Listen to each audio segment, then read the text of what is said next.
नमस्कार मित्रों, नमस्कार। आप सबको मेरा नमस्कार। मेरा नाम अश्विन वैद्य है। आज मैं आपको दो अच्छी बातें सुनाने जा रहा हूँ। मन का शोर खामोशियों में गुमसा हो जाता है। कभी कभी हम नहीं, हमारा दिल थक जाता है।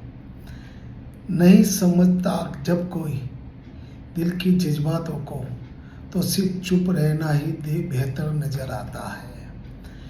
जब तेरा साथ हो हर पल खूबसूरत लगता है।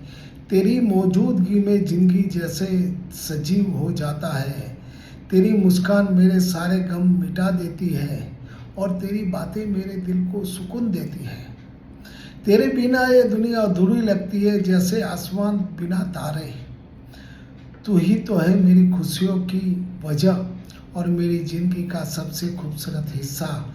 बस यही दुआ है, तेरा साथ कभी ना छूटे। Thank you, thank you, thank you.